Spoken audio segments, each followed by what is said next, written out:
want to have different windows. Because football's interesting in the Olympics because it's an under-23 only event. It's FIFA making that decision, not the IOC. Why does FIFA only want an under-23 Olympic tournament? It's an amateur. Used to be amateur, but not the case anymore. Mm-hmm. You guys know why FIFA doesn't want a full open age tournament at the Olympics? Injury prevention. Not so much. Anybody else?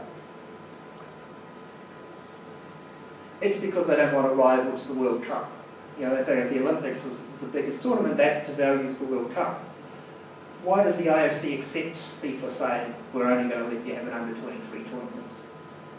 Because what do you think the IOC would do if archery said you can only, Olympic archery can only be for under-23s? What would the IOC's response be?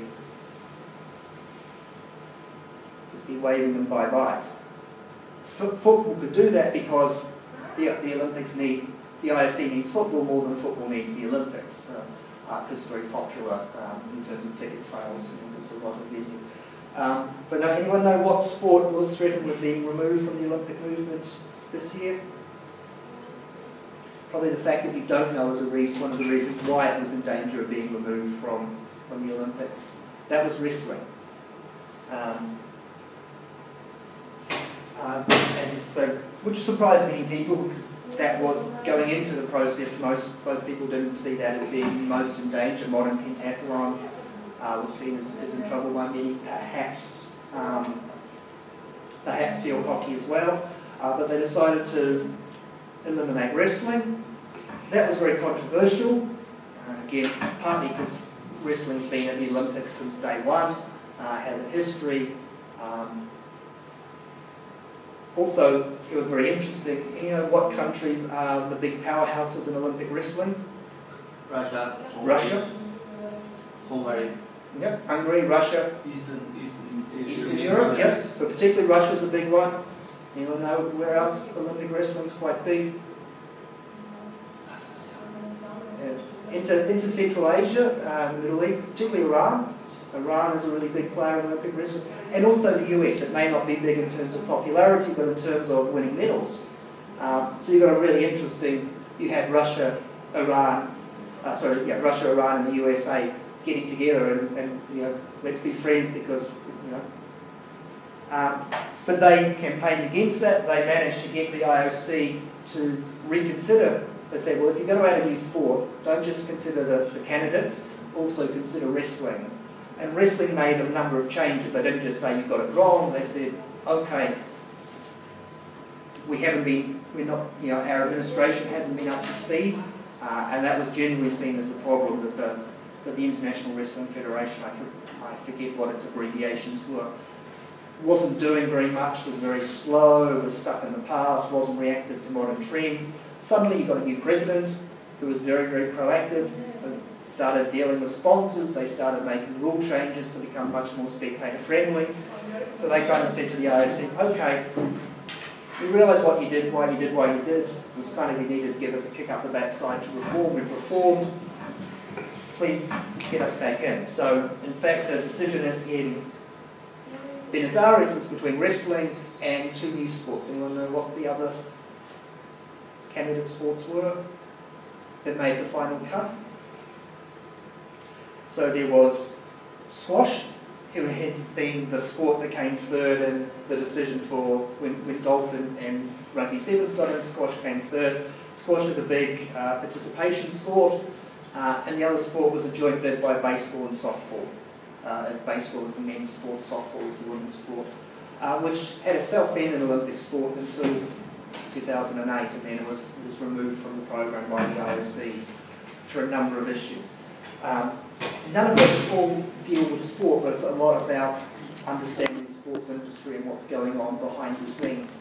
So it's well worth, if you've got some time, is to have a look at the decisions and look at some of the media coverage, looking at why those decisions were made, looking at, for instance, power relationships within international sport, administration, the role of media, of sponsors, all those kinds of issues play in. So that's probably, at a global level, some of the biggest issues to be happening in sport. Any other issues you might think of going on within the sports business, focusing particularly on sport as a business over the last sort of up to about the last 6 months? Anything else thinking about?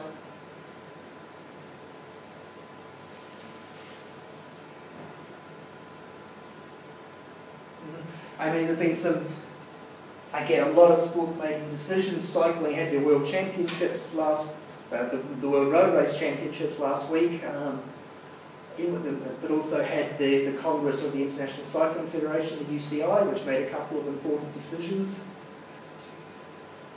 They had an election, right? Again, they also had an election for president. You had the existing president, whose name escapes me, was Pat McQuaid, yep. Did you do the case study on cycling for a certificate? It's good, yeah. So Pat McQuaid was the incumbent, and Brian Cookson was the challenger, who's from Britain. And one of the big issues there really came down to was the question of doping in cycling, coming out of the whole Lance Armstrong scandal that emerged over the past year.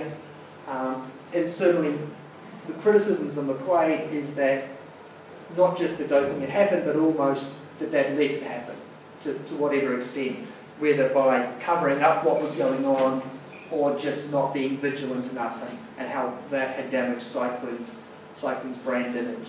We had the election of Brian McQuaid once as a new president. Again, what impact that's going to have. Again, there, like the example we had with racism, it's how those external issues surrounding performance on the field actually are really important from a business perspective and a sports industry perspective in terms of, for instance, brand reputation and the impacts on sponsors, for instance. So that was one of them. Anyone know what the other decision that has much more relevance at a domestic level for Britain and specifically for London? So the 2016, I believe it is, World Track Cycling Championships are going to be staged in London at the velodrome that was used for the Olympics. And that's part of sport. UK Sport has their aim of getting at least 70 big international sporting events being staged in the UK within the next 10 years.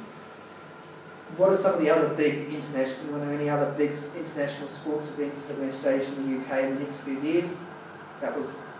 So cycling is kind of a middle rank event. Anyone know any other things that are?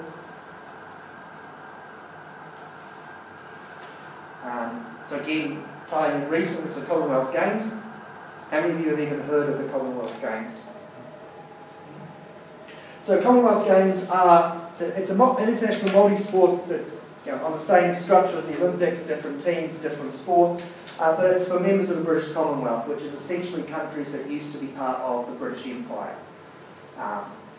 So you've got Great Britain, but doesn't compete as Great Britain, it competes as England, Scotland, Wales, Northern Ireland, Isle of Man, Guernsey. They all seem separate teams. Canada, Australia, New Zealand, but lots of countries throughout the Caribbean, throughout Africa and Asia take part.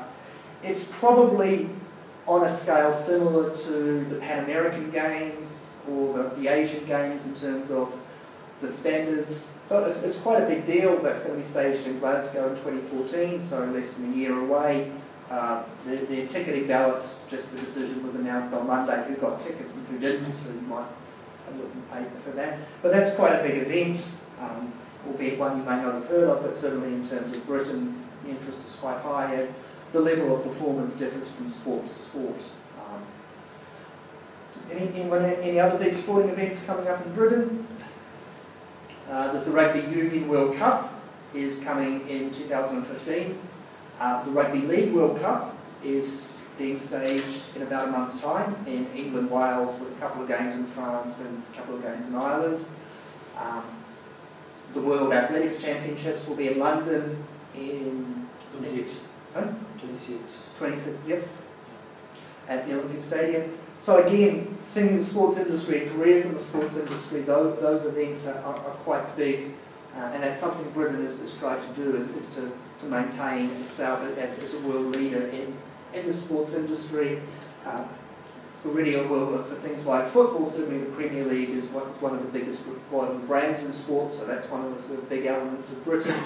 And we saw that actually on a whole range of levels, it's actually a big driver of tourism, for instance, when we look at sports tourism. And